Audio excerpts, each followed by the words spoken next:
A gente vai agora para a nossa entrevista nacional. Eu já estou ao vivo com a Lília Catenati.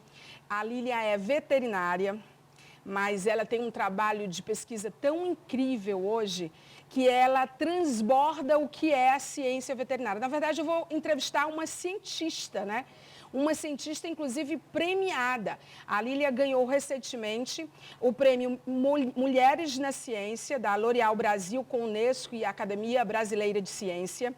Ela fez estágio e trabalhou em ONGs socioambientais antes de se dedicar à vida acadêmica. Ela chegou a viver por 2 anos numa reserva ecológica, trabalhando com macacos. Depois ela cursou mestrado em zoologia na Universidade Estadual de Santa Cruz, na Bahia, doutorado em virologia no Instituto Evandro Chagas, que é uma referência no Brasil, fica no Pará, com estágio nos Estados Unidos. Ou seja, ela é do mundo agora. E a visão dela tem tudo a ver com essa preparação. A Lília já apareceu aí pra gente. Lília, super obrigada pelo teu tempo.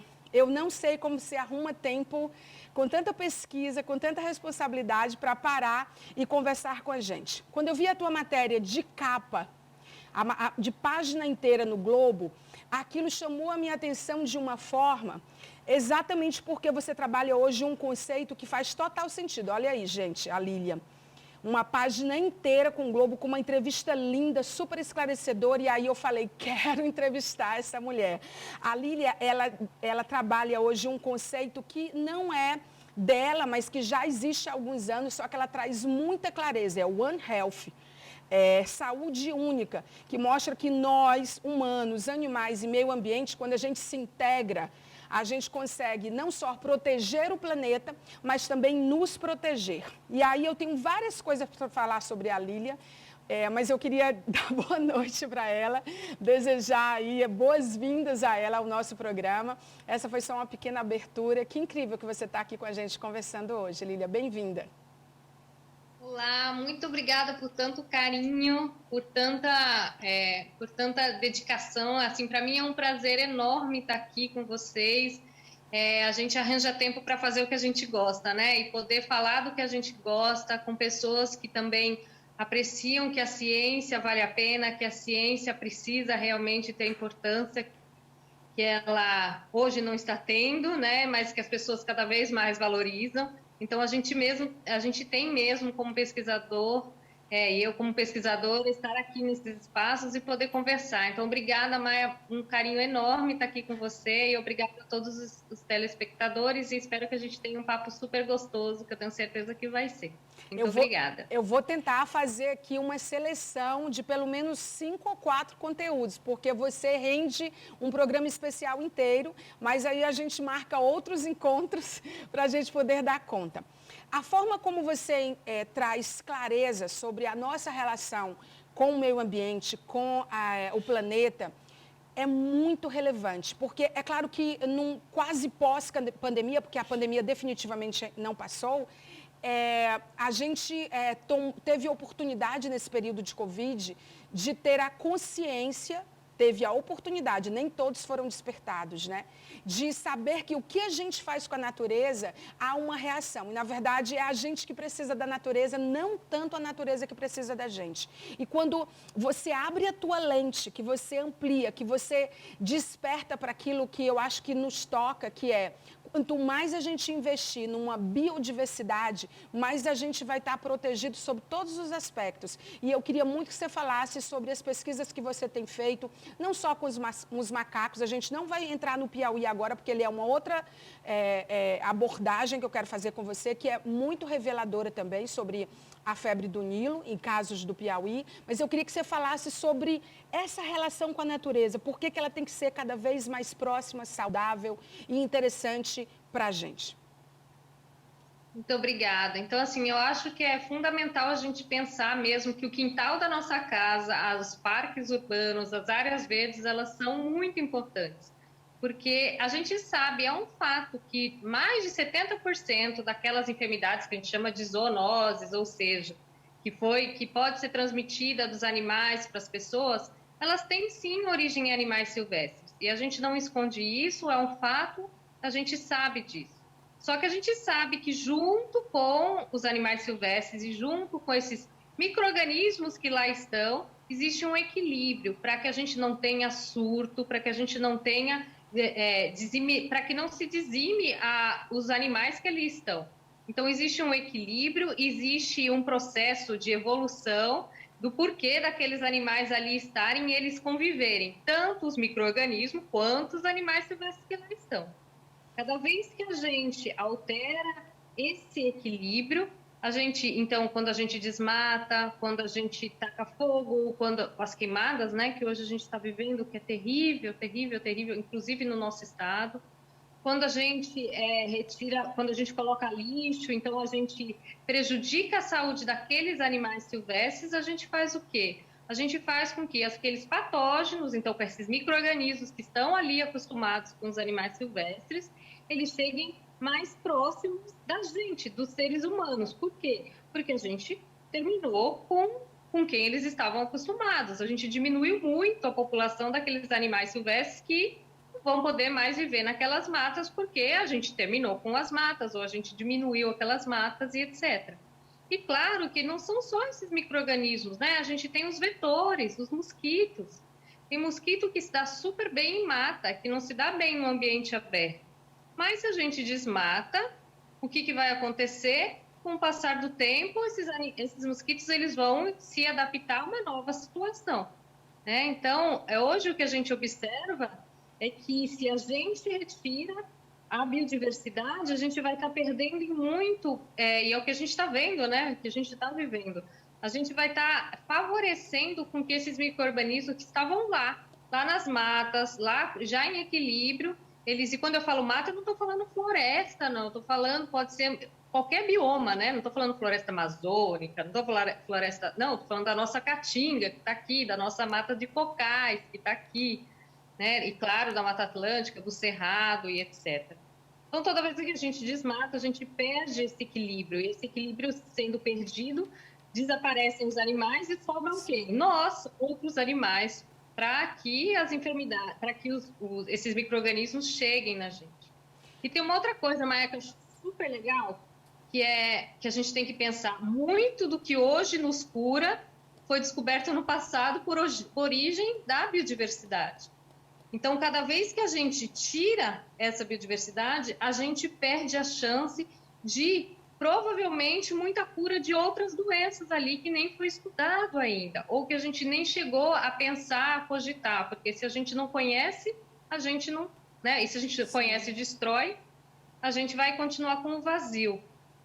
É uma biodiversidade que nos protege sob todos os aspectos, né? Na verdade, a gente recebeu esse presente de Deus e a gente super menospreza, a gente não entende, a gente é empobrecido em relação a essa percepção. E eu acho que isso está muito hoje nas mãos das famílias, das próximas gerações que vão estar nesse planeta, na mão das escolas, mas principalmente de uma consciência, sabe? Porque não é possível que depois que doeu tanto na humanidade inteira, numa escala global, a Covid-19, que foi provocada por um desequilíbrio como esse, é a teoria que se sustenta até hoje, dentre tantas, mas é a teoria que se sustenta desse desequilíbrio, a gente não se toque, que a gente precisa fazer melhor.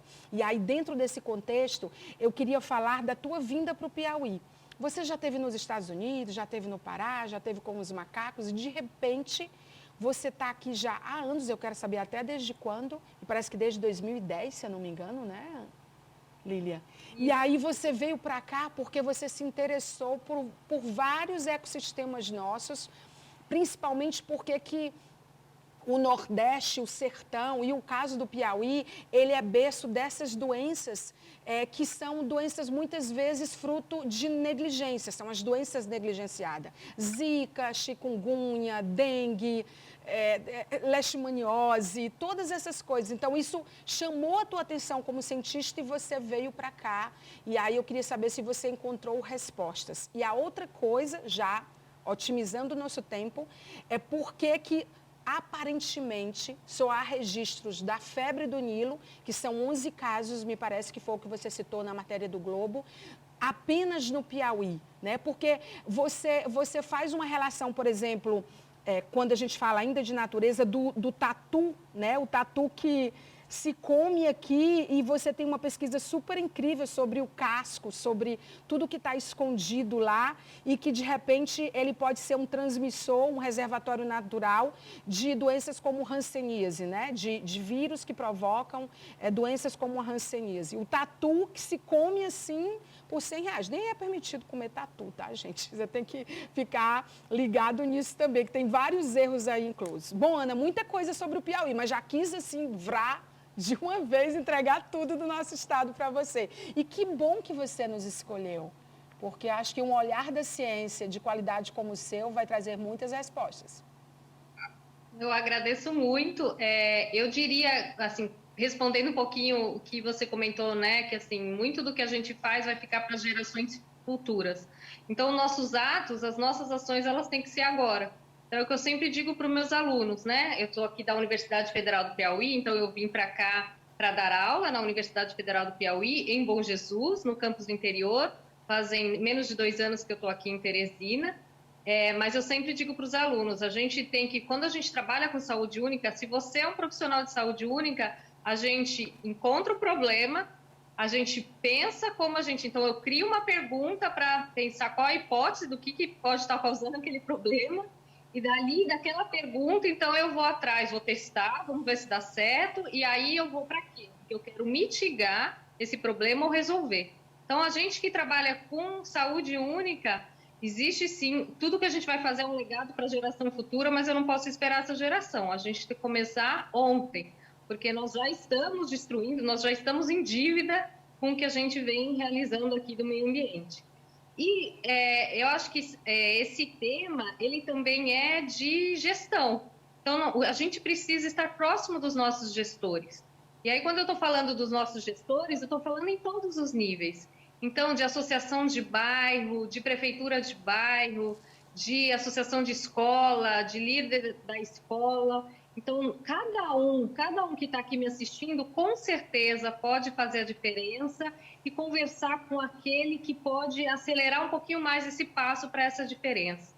Então, quando a gente fala de saúde única, a gente está sempre falando de parcerias, de gestão compartilhada. Então, a gente tem hoje no Piauí uma vigilância de rede que a gente chama de epizootias, que nada mais são estudos de enfermidades, né, com animais silvestres, então de doenças com animais silvestres, de vigilância. Então, a gente vigia o que está acontecendo aqui com os animais silvestres. Se tem macaco morrendo, a gente é chamada para vigilância. Se tem aves morrendo, a gente é chamada para fazer vigilância. E cada um de vocês pode ser um vigia também. Então, se eu vejo algum animal, uma ave, que veio, uma ave silvestre, ou várias aves silvestres que de repente estavam aparecendo mortos próximo da onde eu moro, o que tem que fazer? Você é um vigia, você é importante. Então, procure o posto de saúde mais próximo, procure a defesa agropecuária mais próxima, a DAP, gerência de zoonoses, e avise sobre isso. Então, nós temos um papel fundamental. Então, cada um de vocês aí em casa pode fazer a diferença. Então, o que me fez vir no Piauí, primeiro eu vou te dizer que foi um sonho, Maia, porque eu tenho um sonho de viver em todos os biomas do Brasil. Eu queria ter esse privilégio de poder realmente viver e conhecer um pouquinho dessa nossa biodiversidade que é gigante, né, de fauna e de flora. Então, por isso eu fui atravessando o nosso país e visitando e morando nos lugares. Então, essa foi assim, eu queria muito morar na Caatinga, um lugar maravilhoso, só existe no Brasil, gente. Se a gente destruir, não tem mais para quem contar história, acabou.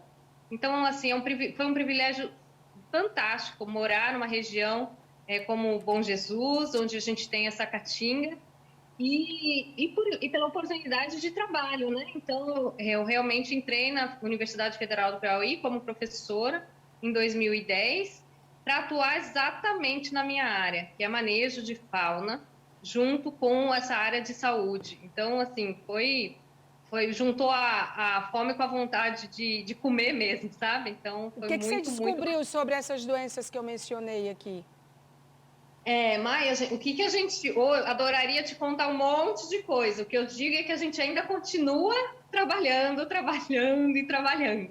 O que eu posso te dizer é que no Estado, a vigilância de humanos, ela funciona muito bem. Isso é graças às pessoas e instituições, né? Então, talvez a gente só tenha casos humanos no Piauí porque nós somos um dos melhores em vigilância para arboviroses no país. Então, por exemplo, a febre do Nilo, ela podia estar pior se não fosse esse controle. Você descobriu por que só tem no Piauí esses 11 casos de febre do Nilo quando se fala do Brasil?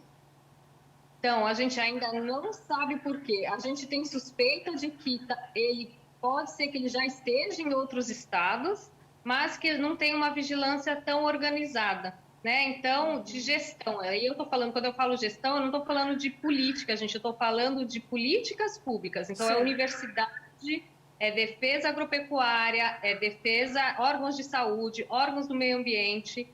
Então, a gente consegue estar cada vez mais trilhando e mapeando. Então, hoje, o que a gente faz é mapear e tentar padronizar. A gente está tentando colocar padrões nos municípios para poder, dali, descobrir. É a mesma coisa com o tatu, né, que vocês estão fazendo. Porque eu acho que essa informação é super nova, né? Porque se você faz a cadeia da hanseníase e chega no tatu, só você para chegar no tatu. As pessoas nem iam imaginar que... É comprovado que é o tatu, no caso da hanseníase? Então, fora dos Estados Unidos, mas a gente já sabe que... Fora dos Estados Unidos, desculpa. Fora do Brasil, nos Estados Unidos, já é considerado, inclusive, uma zoonose.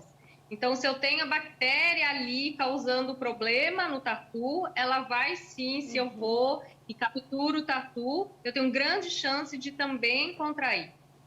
No Brasil, essa discussão ela já passa assim a gente já sabe que mas as pessoas ainda não se alertaram da importância de não caçar, da importância de não comer a carne do tatu.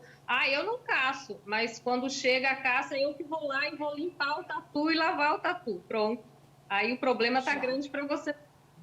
Né? É incrível o que vocês descobriram. Assim, é muito, muito bacana a gente levar para as pessoas e a gente fez um trabalho muito bacana visitando as unidades básicas de saúde e contando isso para as pessoas. E as pessoas sem acreditar, né? Como assim o tatu? Eu comi escondido e é tão bom. Né? Com isso aí a gente salva o tatu, não comete um crime e se salva de uma hanseníase, né? Quer dizer, as pessoas... Para você ver o tanto que a gente tem para descobrir. Por exemplo, as doenças negligenciadas, já estou chegando no final da entrevista, mas as doenças negligenciadas, né, ligadas a vírus, gente, uma parte depende da gente, mas de proteção, de percepção do que é o risco, né? Mas tem muita coisa. Parece aquela música dos Titãs, acho que é dos Titãs, o pulso ainda pulsa. Dengue, chikungunya, leishmaniose, não sei o quê, o pulso ainda pulsa, entendeu? Essas doenças já eram para ter sido banidas, né? E elas estão aí fortes, né? Exato. O que a gente precisa também é de recurso, né? De investimento para a educação e para a ciência, e não porte. A gente só consegue descobrir coisas novas e achar soluções se a gente pesquisa. A gente precisa fazer pesquisa no nosso país, né? Então, eu acho que é isso que... esse prêmio e que tudo isso que assim essa possibilidade de trabalho e esse reconhecimento vai proporcionar, não é, Lília? Eu estou vendo que a bolsa auxílio do prêmio que você ganhou da L'Oréal, da Unicef e da Academia de Ciência do Brasil foi de R$50 mil. E eu vi que você isso vai permitir um aporte na tua pesquisa com o teu time para vocês continuarem avançando nisso aí para poder trazer mais revelações, né? É isso mesmo. A gente vai trabalhar de norte a sul do país investigando coronavírus, investigando influenza e investigando outros arbovírus, além da febre do Nilo, febre amarela, zika, nos animais silvestres, porque eles são os sentinelas, eles nos mostram os problemas ali. E animal doméstico também. Então, assim, a gente tem que conservar a biodiversidade, respeitar os animais domésticos que estão perto da gente e qualquer área verde nos protege, né? Então, essa é a mensagem que eu acho que a gente tem que deixar. Eu espero que a gente, com esses 50 mil aí, ter respostas para eu voltar e conversar com você mais. Eu vou pedir que tenha aí a multiplicação dos 5 pães e 3 peixinhos para você, né? Porque se você olha para um aporte de recursos, é tão incrível assim, gente. Ainda bem que existem esses prêmios, né? Porque assim, a ciência está diante de uma oportunidade de ter muito aporte de recursos para evitar que o que aconteceu aconteça, porque pode estar muito próximo, né? Há um degelo no mundo. Na Sibéria, os vírus estão sendo descongelados, ameaças de novas pandemias. Isso está mais do que escrito nas estrelas, está escrito por vocês, cientistas. E aí o aporte de recursos depende de uma premiação, de um reconhecimento que é incrível, mas que poderia se dar por outros caminhos, né? Quer dizer, para salvar vidas de fato. E só para encerrar, esse prêmio que a Lília ganhou para Mulheres na Ciência, ele contemplou 7 jovens pesquisadoras nas áreas de ciências da vida, ciências físicas, químicas e matemática com essa bolsa. E a Lília Silva Catenati, nossa professora da Universidade Federal do Piauí, que a gente não larga dela mais nunca, esquece São Paulo, esquece Estados Unidos, você vai ficar aqui. E eu sei que você gosta, porque você está aqui desde 2010. Eu não sei onde eu estava, que eu não te conhecia antes. Não sei por que você tinha que sair como página inteira do Globo. Mas, enfim, vamos recuperar esse tempo perdido. Muito obrigada pela entrevista. Muito obrigada, vai ser um prazer estar aí com vocês. Podem me chamar sempre, que vai ser um prazer. Obrigada por todo o carinho e toda a atenção de toda a sua equipe, Maia. Um abraço grande para vocês, viu? Um abraço, Lília. Parabéns pelo teu trabalho.